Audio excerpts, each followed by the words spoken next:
Bienvenidos Gothamitas a un nuevo programa de El Archivo de Gotham. Como bien sabéis muchos, El regreso del Caballero Oscuro es considerada por muchos como la historia más influyente en la mitología moderna de Batman. Pero Batman, la serie animada, tuvo un impacto probablemente equiparable y mucho más meritorio tratándose de una serie de dibujos que en un principio iba destinada a niños. En la mayoría de los casos, las películas y los programas de televisión se adaptan a partir de cómics y devuelven poco a su material original. Eso no podría estar más lejos de la realidad con Batman la serie animada. Los creadores, entre otros Paul Dini y Bruce Timm, enriquecieron la galería de personajes de DC existentes, como por ejemplo Mr. Frío, mientras que además crearon personajes completamente nuevos que tendrían un éxito increíble en cómics y películas. Por eso hoy he decidido hablaros de los personajes originales más importantes que salieron de esta magnífica serie, y con la que yo en particular empecé a conocer al personaje de Batman y que ya veis hasta dónde me ha traído. Iba a hacer un top 10, pero quería hablar de algún personaje más, así que finalmente serán 13 de los que os hable en el programa de hoy, sin ningún orden en particular. Es posible que a muchos los nombre indistintamente por sus nombres en inglés o en español. Así que, sin más dilación, es hora de sumergirnos una vez más en las oscuras calles de Gotham.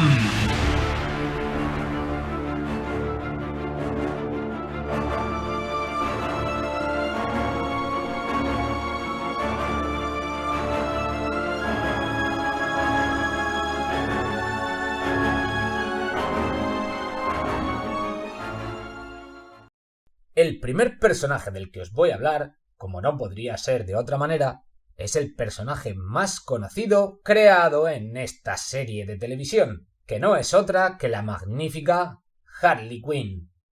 En los últimos años, Harley Quinn se ha convertido en uno de los personajes más importantes y conocidos de DC Comics, debido en parte a sus apariciones en las dos películas de El Escuadrón Suicida y en Aves de Presa, siendo interpretada por la actriz Margot Robbie. Harley es una parte tan importante en la mitología de Batman que se le podría perdonar a algún fan moderno que asumiese que es un personaje importante y antiguo en los cómics. Y aunque es uno de los miembros más famosos de Gotham, es un personaje bastante moderno si tenemos en cuenta los más de 80 años de historias del hombre murciélago. Harley Quinn apareció por primera vez en Batman la serie animada en el episodio de El favor del Joker. Rápidamente se convirtió en una de las favoritas de los fans y comenzó a aparecer en cómics basados en la popular serie animada, el primero de los cuales, Amor Loco, mostró su historia de origen. Su primera aparición en continuidad fue en Batman, Harley Quinn, allá por la época de la saga de Tierra de Nadie. Desde entonces ha sido un personaje que no ha dejado de aumentar de popularidad, incluso protagonizando varias series de cómic propias. Incluso tiene una serie animada en HBO Max, basada en ella, que ya tiene 3 temporadas, y sumando.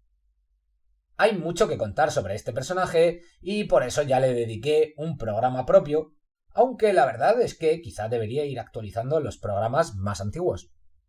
El segundo personaje del que os voy a hablar hoy es uno de mis favoritos sin ninguna duda de esta serie, Baby Doll.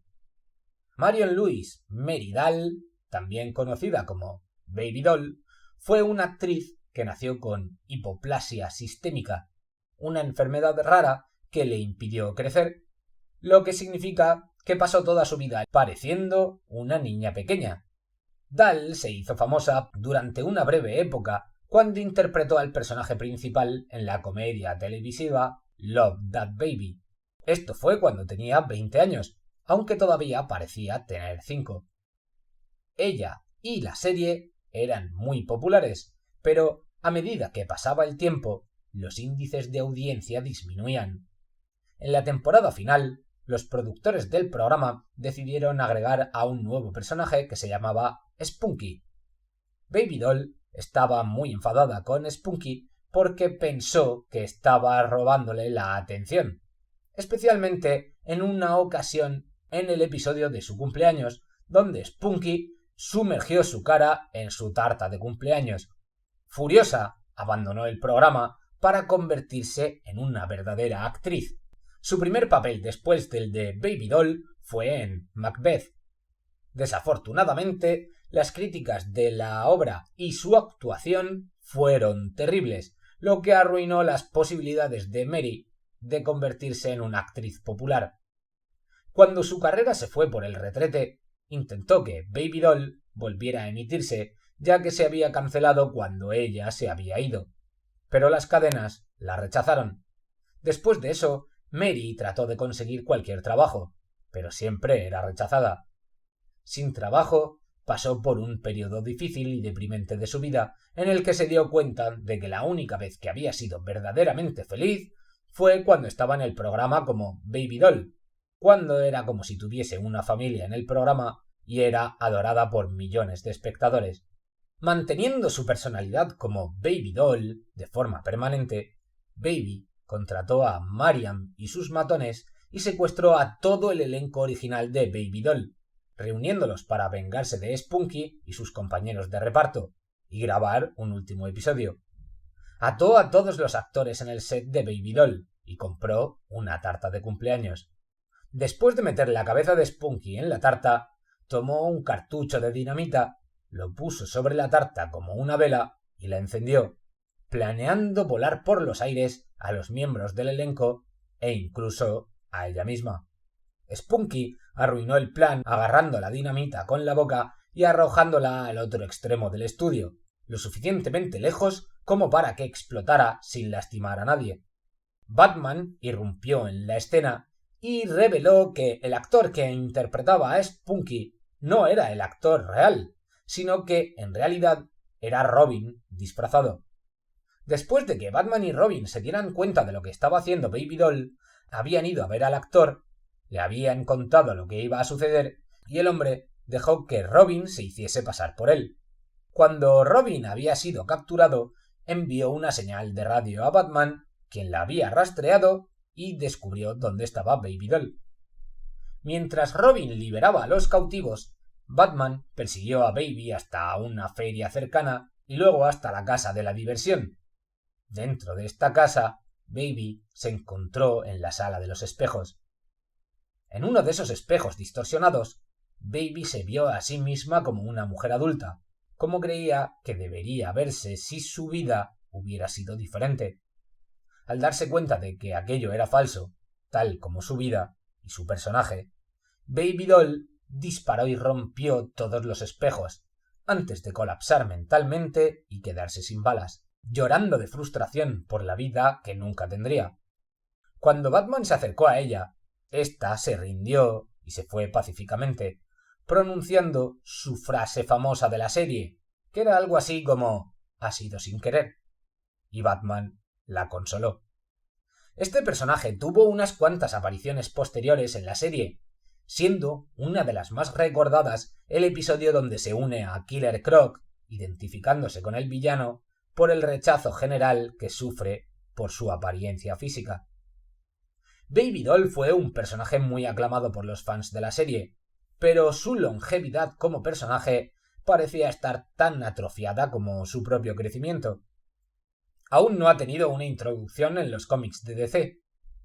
De todos modos, su extraña historia de fondo, su extraño trasfondo y su apariencia la convirtieron en una gran incorporación a la galería de villanos de Batman, ya que, definitivamente, destacaba entre los mafiosos tradicionales y los villanos callejeros o pintorescos que a menudo aparecen en los cómics de Batman, además de ser una mujer, ya que hay pocas villanas verdaderamente malvadas entre los enemigos de Batman.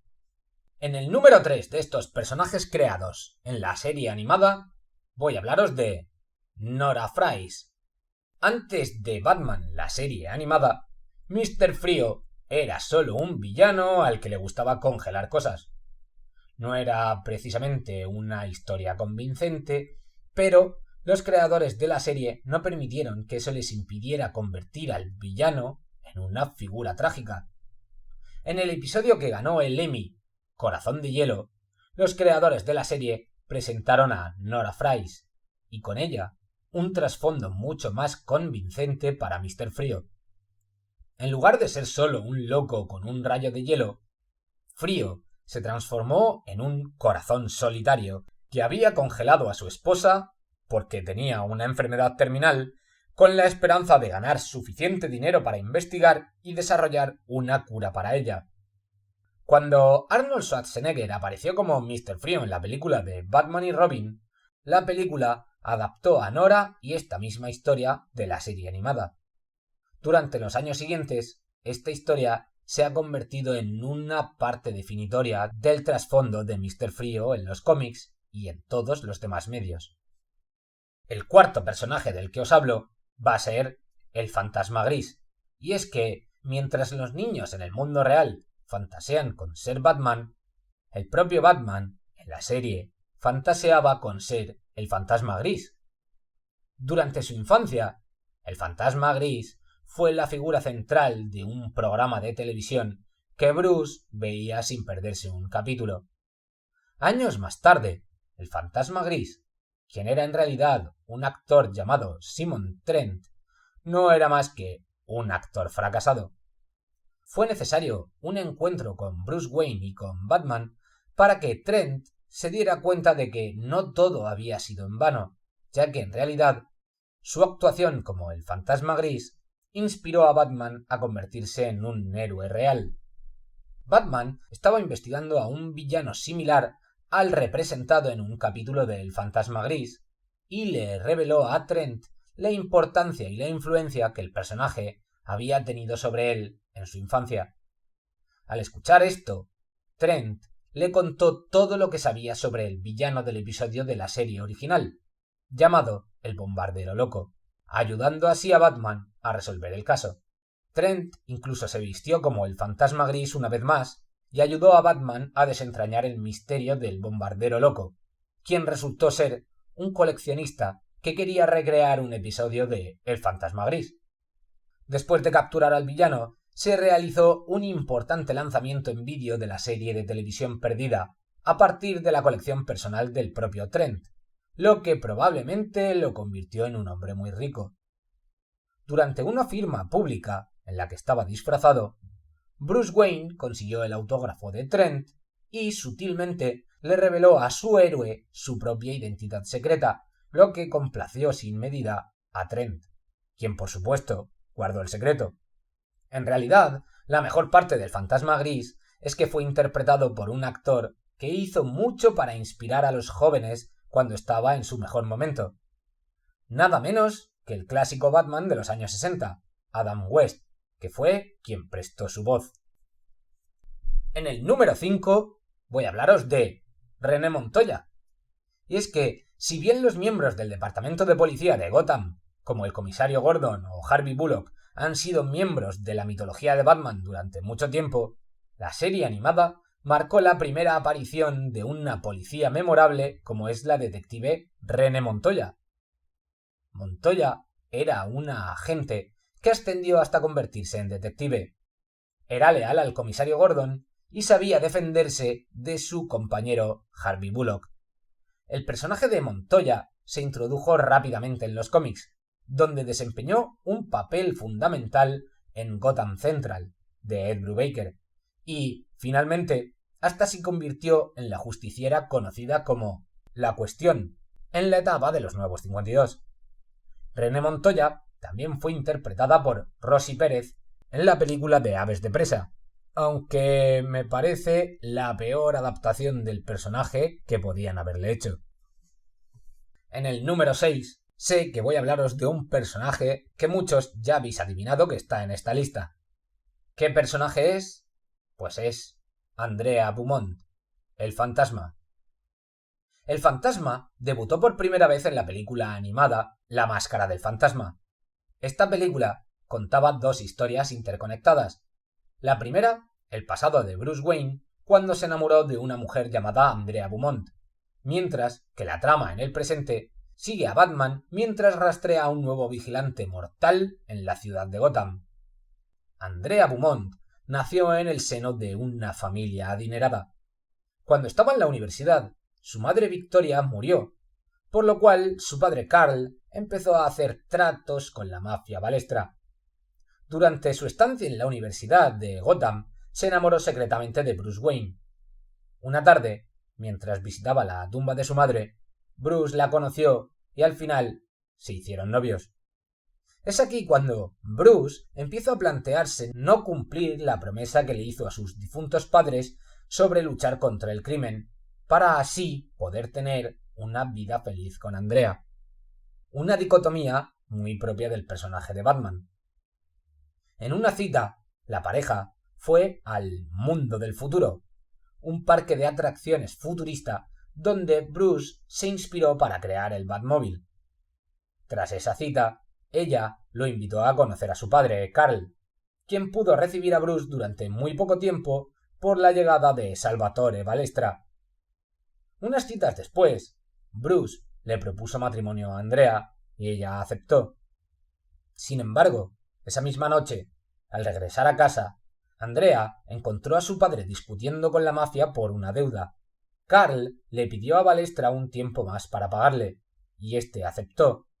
Pero, cuando se fue, Andrea y su padre huyeron a Europa, haciendo que Andrea le devolviese el anillo de compromiso a Bruce, quien, dolido, decide, ahora sí, convertirse en Batman. Durante su estancia en Europa, Andrea y Carl reunieron dinero suficiente y le pagaron a Balestra la deuda. Pero él ahora quería cobrarse los intereses con sangre. Tras hacer tratos con Arthur Reeves, un antiguo compañero de Carl, Balestra localizó a Carl y envió al asesino Jack Napier a acabar con él, haciendo que Andrea descubra el cuerpo sin vida de su padre. Tras planear su venganza durante una década, se convirtió en el Fantasma, una vigilante justiciera, y decidió acabar con la mafia de Balestra. Primero fue a por Charles Chaquisol, a quien mató en el parking de un casino, causando que Batman fuese inculpado de la muerte del mafioso al intentar detener los acontecimientos.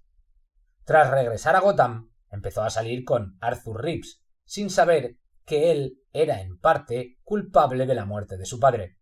Unas noches después, mientras que el mafioso Buzz Bronski visitaba la tumba de Sol, el fantasma llegó para matarlo. Este también trató de matarla a ella, pero no lo logró. Llamó a sus secuaces, Jake y Dugan, pero era tarde. Cuando llegaron, Bronski había sido aplastado por una estatua de ángel, la cual el fantasma había empujado sobre él. Una vez más, se culpó a Batman de lo ocurrido. Tras escuchar la noticia de la muerte de Bronski, Salvatore Balestra buscó la ayuda de Arthur Reeves, quien se la negó. Debido a ello, buscó a su antiguo asesino, Jack Napier, quien se había convertido en el Joker. Tras una conversación, el Joker accedió sarcásticamente a ayudar a Balestra, pero lo mató y lo dejó en su apartamento con una bomba para matar al fantasma. Al llegar el fantasma allí, encontró el cadáver del mafioso, una bomba y una cámara que estaba grabándole la cara, haciendo que el Joker descubriera que no era Batman el culpable de las muertes. El apartamento explotó, pero el fantasma escapó. Tras una pelea con Batman, el fantasma volvió a huir. Pero luego Andrea se quita el disfraz y ayuda a Bruce a escapar sin que la policía ni Harvey Bullock puedan ver su rostro, ya que se había dado cuenta de que si lo dejaba allí, podrían atraparlo. Una vez en la mansión Wayne, Andrea le contó a Bruce la verdad de por qué le devolvió el anillo, pero le cuenta que su padre Carl es el fantasma. Mientras, el Joker droga a Reeves y lo manda al hospital, quien, al ser interrogado por Batman, hace que el héroe se dé cuenta de que Andrea es en realidad el fantasma. Una noche después, el fantasma se presenta en el abandonado parque de atracciones Mundo del Futuro, que ahora es la guarida del Joker. Viendo que el Joker conocía su identidad, Andrea se quitó la máscara y luchó contra el Joker, quien casi la asesina con una turbina de avión. Pero Batman llega y la salva. Tras una discusión, Andrea regresa hasta el incendio que ha provocado el Joker para llevárselo al infierno, y entonces el mundo del futuro explota y ambos desaparecen. Batman los dio por muertos, Pero Andrea y el Joker siguieron peleando en la alcantarilla, donde, tras una larga lucha, el Joker cayó al agua, salvándose, y Andrea se fue de Gotham. Recientemente, Tom King y el artista Kleiman han lanzado la prestigiosa serie Batman-Catwoman desde finales de 2020. Estos cómics tienen como objetivo contar la historia de amor definitiva entre Batman y Catwoman, mientras además nos traen a Andrea Beaumont en su primera aparición en la continuidad de DC Comics. El fantasma se basa en cierto modo en otro personaje de DC, el Segador, quien, según la continuidad de los cómics, era un exjusticiero de Gotham que había estado en activo en la ciudad unos 20 años antes de la primera aparición de Batman. Un personaje del que tendré que hablaros en otro programa. En séptimo lugar tenemos a Hardak. Hardak era básicamente la versión en Batman de Ultron.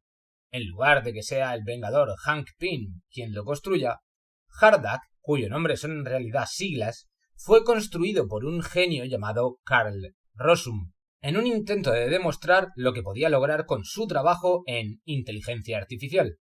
Como la mayoría de los proyectos de inteligencia artificial en ciencia ficción, no salió bien, y Hardak decidió que, para acabar con la muerte, necesitaba convertir a todos los humanos en androides.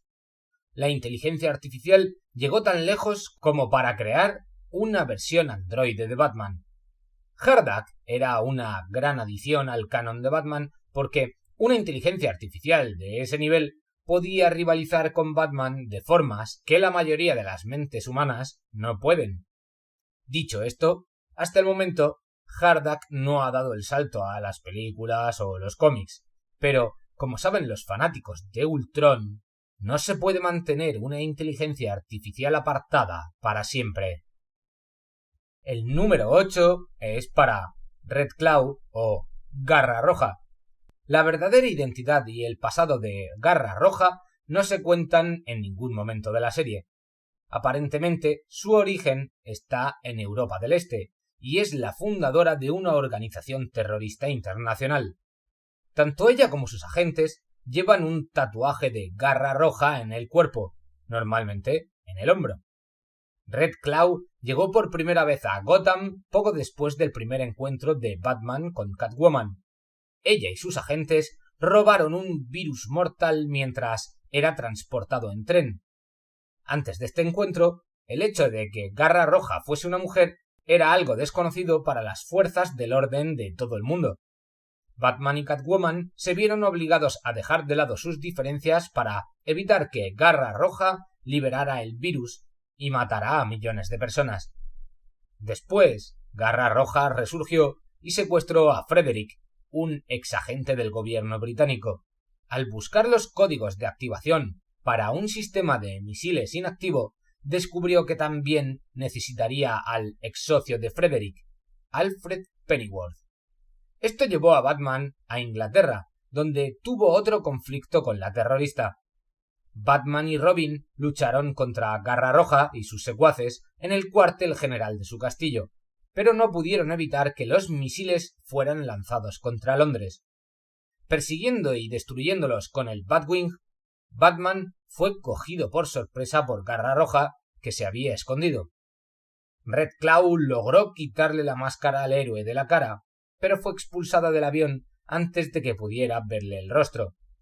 Lanzándose en paracaídas al océano, escapó una vez más, o quizás se ahogó. Se desconocen sus actividades posteriores y su destino final. No ha aparecido en ninguna otra parte de la mitología de Batman hasta ahora, fuera de la serie animada. Con suerte, algún día se abrirá camino hacia los cómics, ya que Batman siempre carece de villanos que sean iguales física y estratégicamente, más aún si son mujeres. Es cierto que quizás su parecido con villanos como Ra's al Ghul o Lady Shiva la ha lastrado a la hora de dar el salto a las viñetas. El noveno personaje del que os voy a hablar es Lock-Up. Cuando el manicomio de Arkham necesitaba urgentemente un nuevo jefe de seguridad, Bruce Wayne sintió que Lyle Bolton, un experto en seguridad de Wayne Enterprises, era el hombre perfecto para dicho trabajo.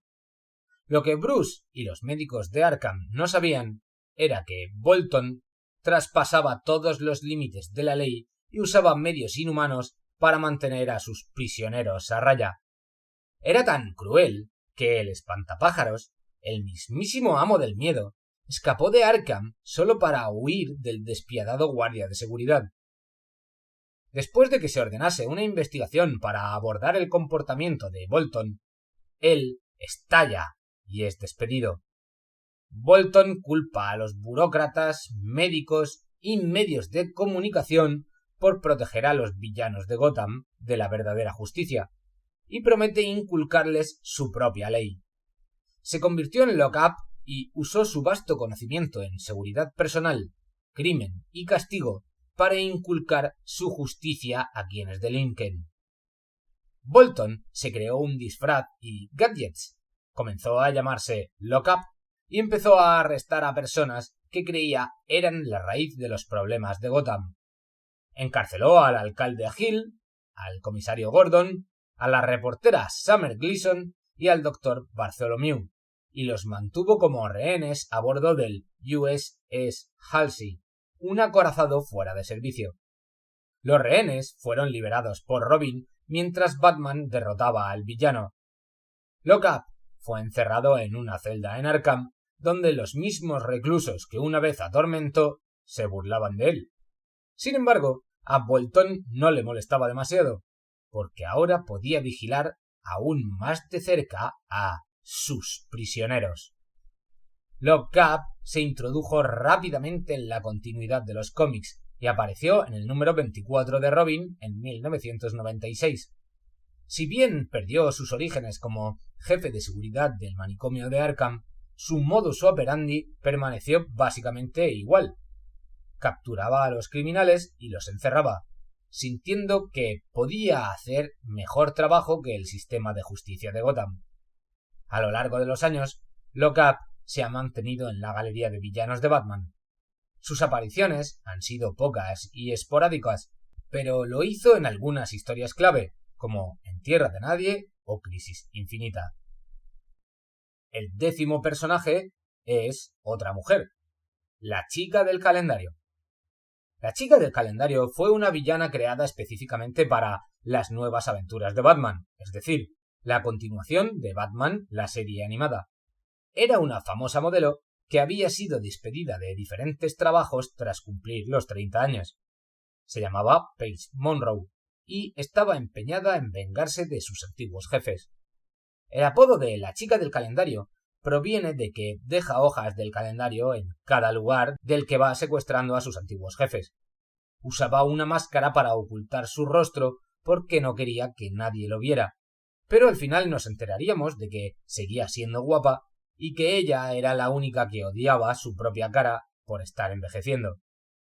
Si bien la Chica del Calendario no se ha convertido en un personaje de cómic ni se ha adaptado a otro medio hasta el momento, tiene un claro análogo en el cómic, que es El Hombre del Calendario, del que os hablé precisamente hace bien poco. El Hombre del Calendario, a diferencia de la Chica del Calendario, no era un modelo precisamente, pero de él ya os he hablado en profundidad, así que si queréis saber más de él, tenéis que echarle un vistazo a su propio programa. Nos quedan ya muy poquitos personajes de los que hablar. En el número 11, el Rey de las Cloacas, quien era un vil villano subterráneo, un hombre cuya verdadera identidad es desconocida, pero que vivía en las alcantarillas, habiendo adiestrado a varios caimanes a los que mantenía con él como mascotas. Su modus operandi consistía en secuestrar huérfanos y luego obligarlos a vivir en las alcantarillas y hacer que trabajaran para él, cometiendo crímenes en Gotham. Batman lo atacó duramente en la serie y detuvo su reinado.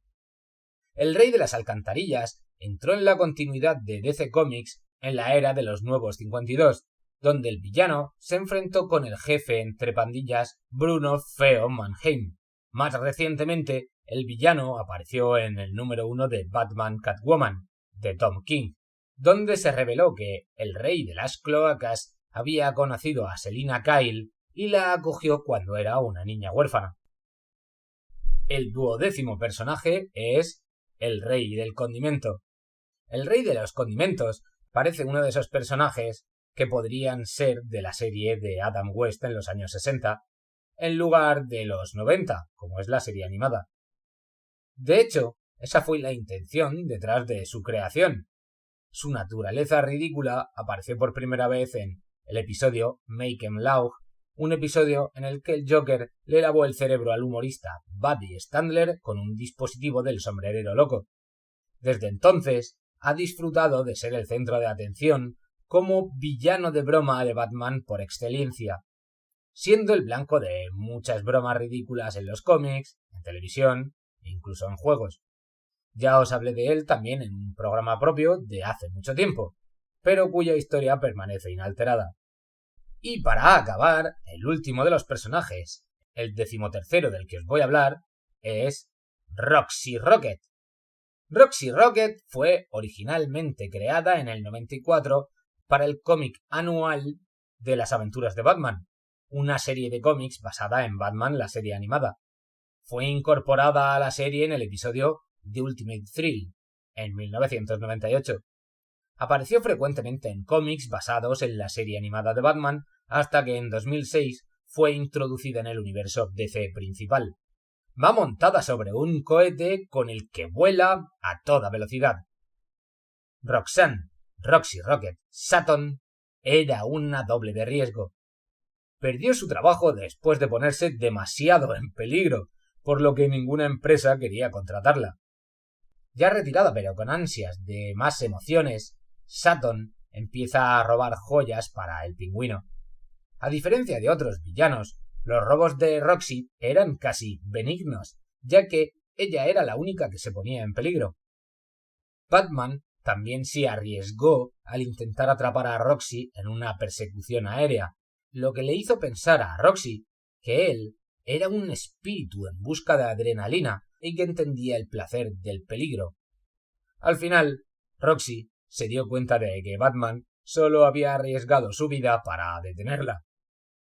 Roxy Rocket hizo un cameo en las páginas del número 822 de Detective Comics, escrito por Paul Dini. Seguro que muchos de vosotros habéis visto esta serie y recordáis otros personajes originales como Roland Daggett, Verónica Ronnie Brilland o Annie. Pero decidme, ¿cuál es vuestro personaje favorito creado en esta mítica serie? Dejádmelo en los comentarios y hacedme ver si se me ha pasado alguno importante. No olvidéis suscribiros, que estamos muy cerquita de los 1000 suscriptores. De hecho, quería daros las gracias a todos por el aumento que hemos tenido desde el último programa, justo cuando os pedí ese pequeño empujón. Así que muchas gracias a todos. Con un último esfuerzo seguro que lo podemos conseguir el mes que viene. Dadle al me gusta, que es gratis.